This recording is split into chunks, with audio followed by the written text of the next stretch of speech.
We are looking at the long-term forecast on this Saturday. Hope you're doing okay. It's a little wet across parts of the southeast. We've seen this upper low pattern that kind of has been going on now for several weeks now. Not just this low, but we've seen several, and we've got one today that's spinning across the southeast. Around that, we're bringing in a lot of moisture here. Our jet stream, I want to show you this view because it's clear to see where that is, right? You can see everything way north. It's flowing into the northwest and across southern Canada. This upper low cut off from that flow. The pattern change is on the way. We're going to start to see things shake up across the west first. Look at this trough really digging in. And when you get these troughs, this is what gets these lows to cut off. You can see all of this energy diving south, and then what happens is it starts to get cut off. In fact, this digs a little too hard, and boom, your flow kind of connects to the north. There it is, and you're starting to see that separate from the flow. That's what's driving these cutoff lows. So if you hear about it, you kind of get the idea of how they form, and it looks like we may be seeing another one as we head into this week. Heavy rain, I think, is possible across parts of the southeast this week. The Weather Prediction Center putting a slight risk of the possibility of seeing some heavy rain and maybe even some flooding with that excessive rainfall amount outlook going up across parts of the mid-Atlantic all the way down into the southeast over the next couple of days. With all of this moisture pinwheeling around this low, you've got some upslope flow here into the Appalachian Mountains. So with that, we could see some heavier bouts of and rounds of rain. Your flow still continues to be kind of cut off here in the east, but your pattern shift starts to take place once we head into Thursday and Friday. I'm going to shift sources here. We're going to go back over to the upper level heights. This gives us a better idea of how thick the atmosphere literally is. So when you look at this is not ISO bars. These are height lines. We're literally measuring, again, the thickness of the atmosphere. And the thinner it is, the cooler it is. And you've got this thin layer of air here. That's that cold pocket of air across the Gulf Coast. That's going to start to fill in. It's going to start to, heights are going to increase, as we say, and the weather pattern changes. Definitely a little warmer, I think, across the deep south where it's been kind of cloudy, kind of damp. And then we're watching this piece of energy moving through the northern plains into the Great Lakes. Now, I think things start to shift up. By next weekend, a bit of a different look. We could see a pretty decent ridge start to build across parts of the south, all the way into the Great Lakes. This means above average temperatures, and then cold across the west. Cold for May 19th standards. This would put our temperatures on the way down, and then this looks pretty hot. So we could get pretty toasty by the time we get toward the 20th and the 21st.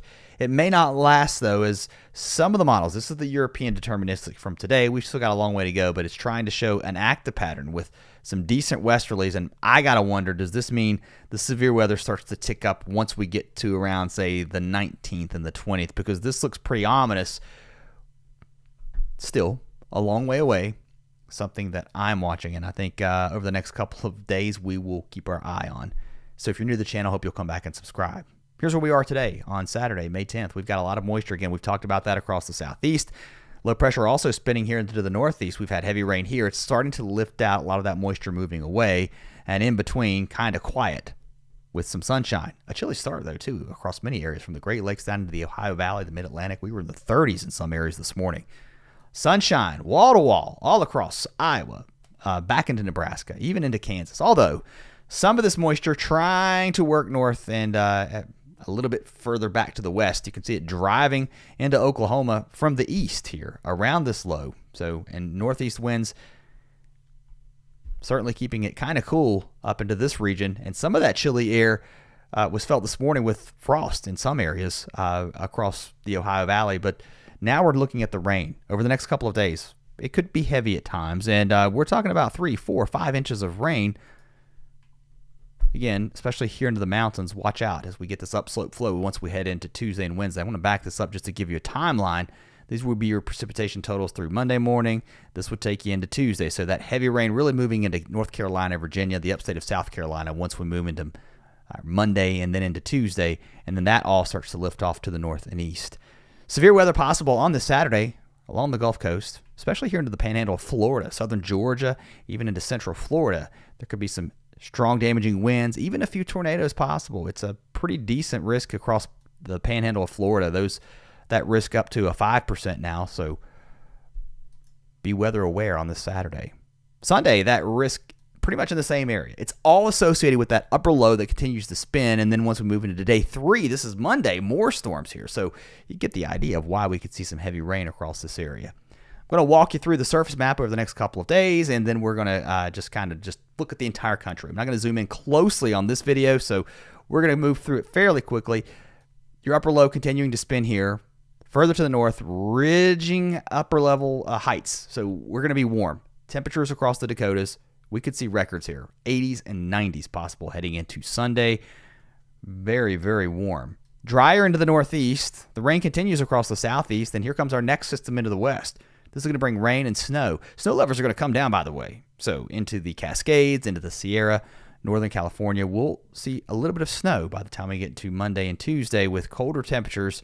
And then that cold core of air now moving up the spine of the Appalachians on the east side of this. This looks like it's going to bring some heavy rain back into parts of the northeast. So into Pennsylvania, into New Jersey. Further to the north and east, that rain moves. Sounded like Yoda there. Further to the north and east, that rain moves.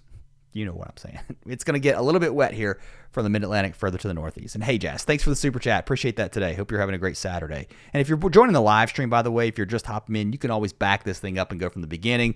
If you don't catch it, that's fine. That's why I keep them up for playback. So come back anytime. And I hope you'll, again, consider subscribing if you're new to the channel. All right, let's continue to push this out. By Thursday and Friday, kind of wet. We're drying out, though, across the southeast. A damp pattern setting up here into the east, and this is where it really starts to shift up. Surface low pressure moving toward the Great Lakes. With this change, you've kind of gotten rid of your upper low look here across the southeast. You've definitely gotten rid of it. And now we're looking at some warmer temperatures across the Central Plains, and everything here now pushing off to the east. I'm going to switch sources, and I do want to look at the GFS just for some comparison here. And it goes out a little bit further. We'll take it out. I'm just kind of looking at the deterministic here. It has a bit of a different look to that upper flow, but I think you still watch around the 18th, 19th, and 20th for something here. Still way too early to nail down some type of severe weather event, but I think you watch that time period, and then it gets kind of active as we head toward the end of May. As we ramp up this severe weather season, I think, toward the end of the month, and then even heading into June, it's looking pretty active to me. I think we start to see these upper lows move away. You start to get warmer temperatures. Clearly, it's going to start warming up, and then you get more of those troughs swinging in. And it looks like we might see a decent one as we move toward the 18th, 19th, and 20th. We'll see, right? I mean, this is all model data. It will do what it's going to do. All right, that's all I got for now. Thanks, guys, for watching. Hope you have a great Saturday, and I'll see you next time.